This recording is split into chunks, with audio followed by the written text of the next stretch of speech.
The whole crazy adventure started with a shopping trip on Amazon to buy my new Kindle and some stickers. Yes, it really was that innocent. I kept seeing stuff for a genre called dark romance, and kept seeing references to someone called Little Mouse, and that got me intrigued. I've always been a fan of villains or morally gray characters in general, so as I peered down the rabbit hole, I decided, why not, and took the plunge. But much like Alice, stepping through the looking glass and having no idea what the consequences of that decision would be, I had no idea just what kind of journey I had agreed to embark on. And that may well have been for the better, because if I'd fully understood what kind of lion's den I was about to step into, I may well have lost my nerve. And that would have been a shame, because overall, I quite liked this book. That being said, you need not fumble in the dark as I did. Let's touch briefly on just what Haunting Adeline is, and what you can expect from it. Then we can jump into my own personal take. To begin with, here's the summary from Goodreads. The Manipulator. I can manipulate the emotions of anyone who lets me. I will make you hurt, make you cry, make you laugh and sigh. But my words don't affect him, especially not when I plead for him to leave. He's always there, watching and waiting. And I can never look away. Not when I want him to come closer. The Shadow. I didn't mean to fall in love, but now that I have, I can't stay away. I'm mesmerized by her smile, her eyes, and the way she moves, the way she undresses. I'll keep watching and waiting until I can make her mine. And once she is, I'll never let her go.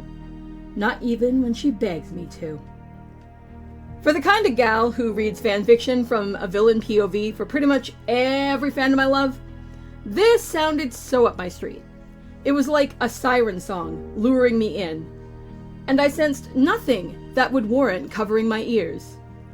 Next, we should look at some of the triggers, because this is definitely not a book for the faint of heart, and the last thing I would ever want is for somebody to go and read something that I'm talking about without knowing if there's something that could potentially hurt them.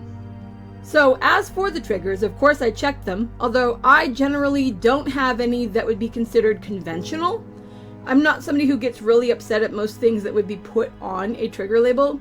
That being said, I mean, I can understand that people have certain things that they find uncomfortable. Whether they're triggers or pet peeves, I mean, that can happen to anyone.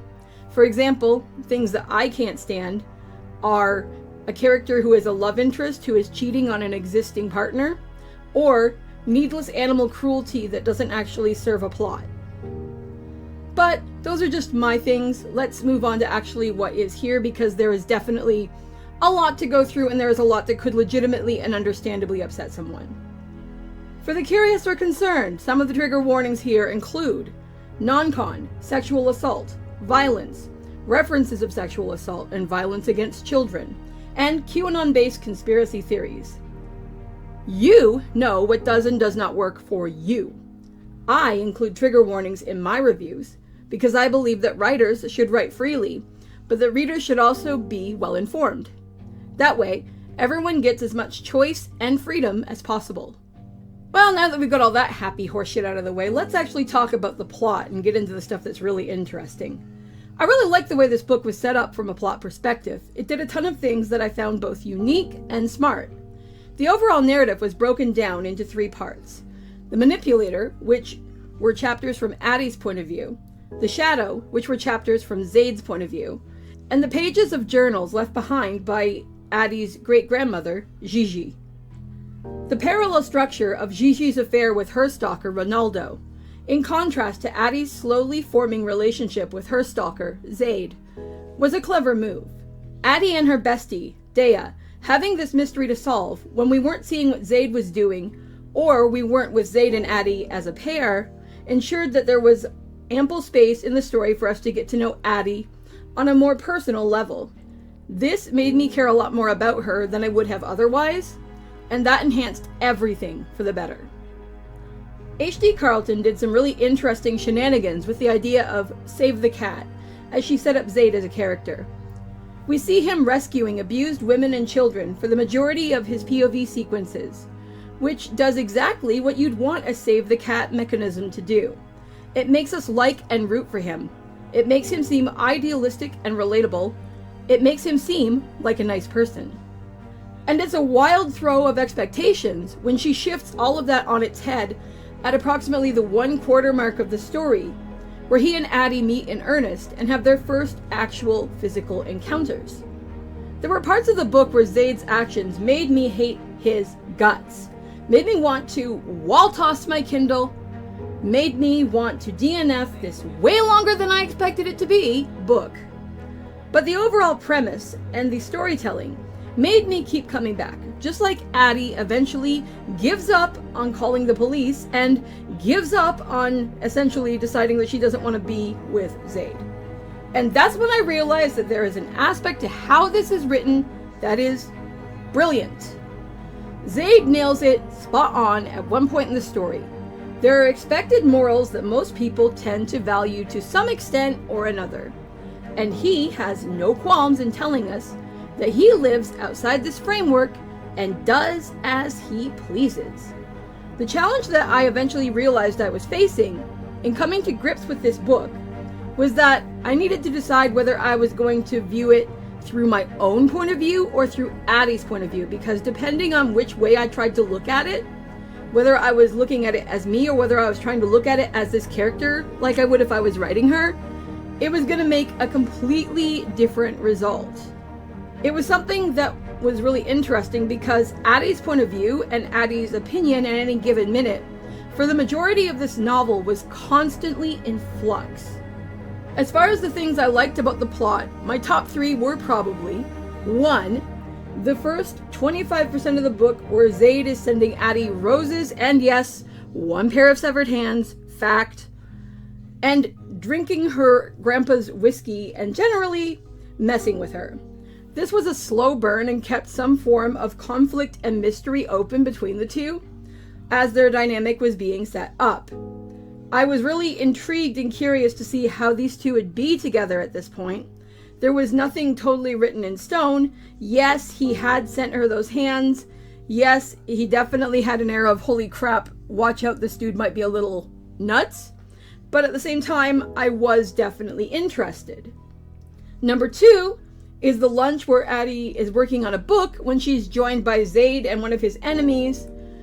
And she and Zaid actually have to work together to ensure her safety because this guy might be after her. There's another situation where they go to this person's home because they find out that he might have information on her great-grandmother, Gigi.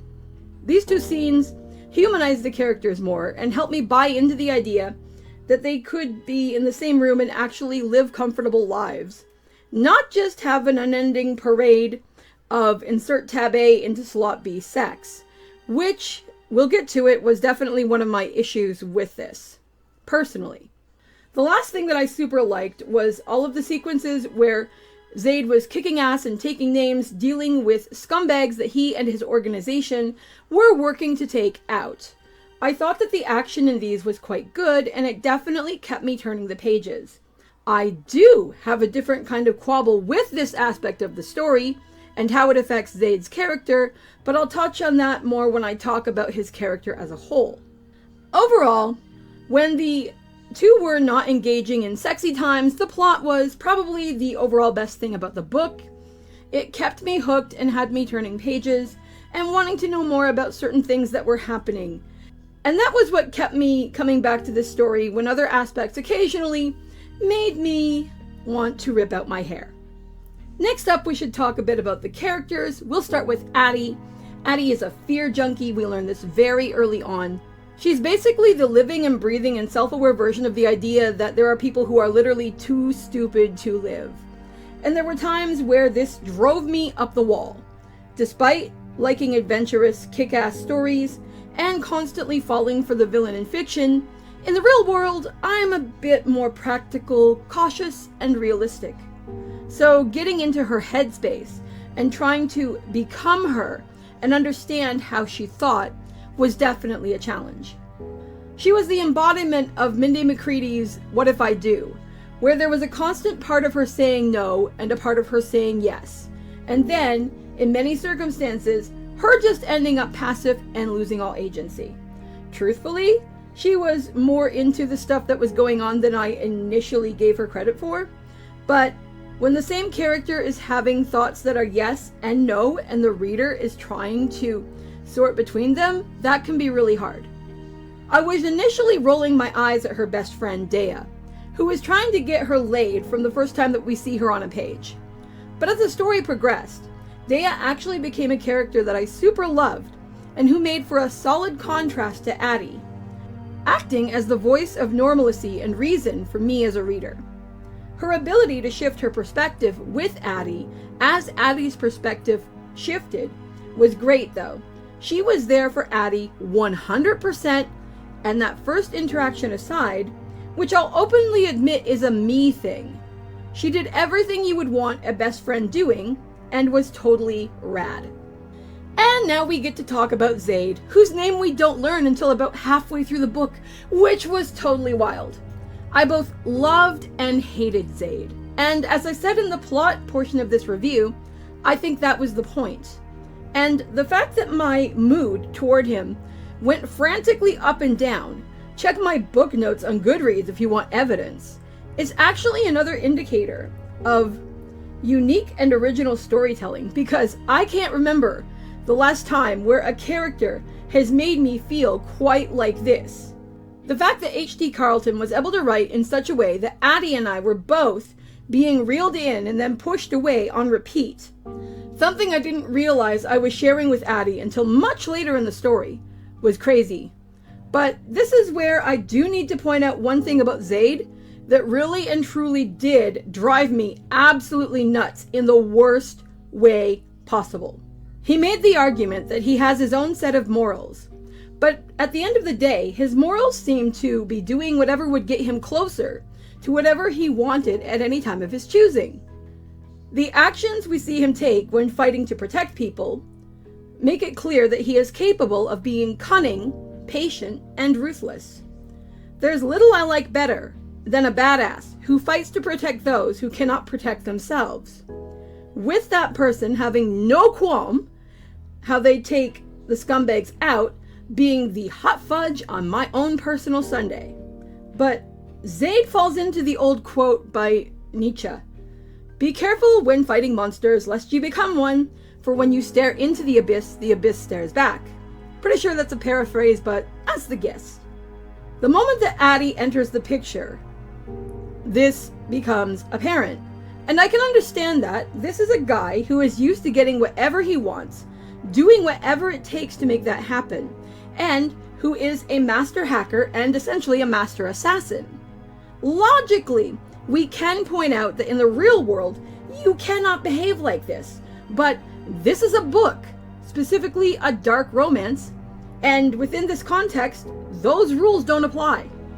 I'll openly admit that I love the part of the book where he is just stalking Addie and leaving her flowers and messing with her, or adding to the overall paranormal feeling already present in her home. In a fictional setting, a situation like this can seem fun, or it could be exciting. Two words basically no one is going to associate with this kind of behavior in the real world, because in the real world, this kind of behavior, despite what happens in this book, usually does end up with somebody getting killed. Where I draw a hard line, though, is with what Zaid did when he and Addie finally get to meet directly. Because time and again, he says that he rescues women and children. And I want to place the emphasis on the word women here. Yet he does everything to Addie that I would associate with the kinds of abuse that he has told me, time and again up to this point, that he's opposed to. He falls into this weird trap where he wants to save the world, but seems incapable of having respect or even respecting whether he's received consent from the woman he claims to care about, because he knows what she wants.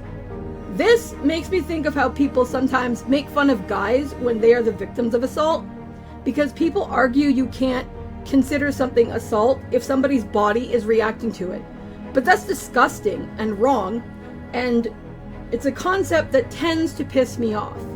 I recognize that this is a story, but I found it very hard to buy into the idea that Zaid did what he did for a living and yet behaved in this way toward the woman he is, quotes, obsessed with, and that he someday wants to, quotes, marry.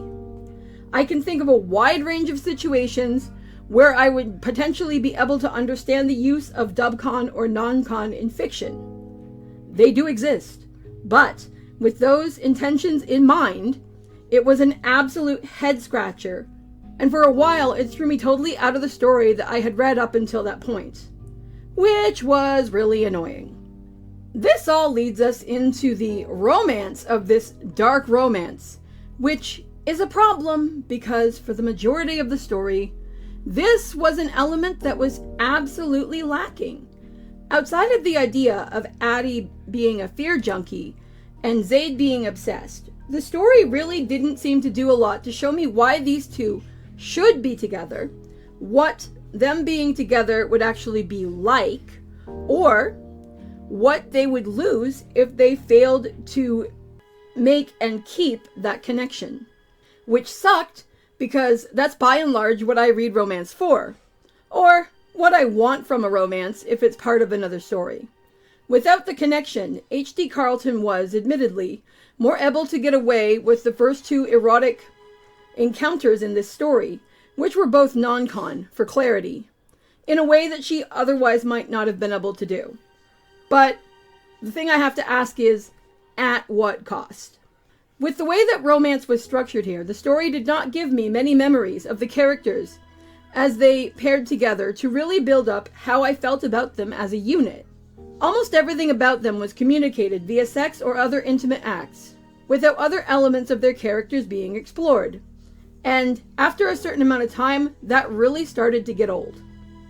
There were the two situations that I described earlier in my review, which were both interesting, as well as a couple smaller scenes later in the book where Zaid came across as more vulnerable that did help with this.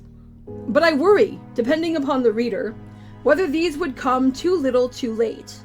I don't want to weigh down my review too much over this point, but I'm not the biggest reader for sexy times, and I'm fully aware that that's a big draw of this kind of book. So, complaining about it would be something that makes about as much sense as being mad at a fur coat you bought from Cruella de Vil not being made of fake fur. But, just in case anyone else comes at this from the angle that I did, I wanted to make sure I pointed it out. To wrap this up, Haunting Adeline is not a story that's going to be for everybody. But provided you've done your homework and know what kind of story you're signing up for, it does have some unique elements that allow it to stand tall and proud in relation to the things that it excels at. I'll give one last warning in parting. Watch that ending, it's a doozy. Fortunately, the sequel is available if you simply must keep going. As for my take on it, Haunting Adeline is a unique experience, if for no other reason than its capacity to actually have a chance at manipulating the reader and shifting their point of view as the plot progresses, which was definitely a trip. This isn't the kind of book where I'm going to ooh and ah about how I would like a Zaid of my own. But by the end of the story, I am convinced that Addie wouldn't necessarily be making a bad choice in sticking with him, given their unique personalities. Subtly spooky with a sexy stalker and smart writing, Cat by Kindlelight is giving Haunting Adeline 4 out of 5 stars.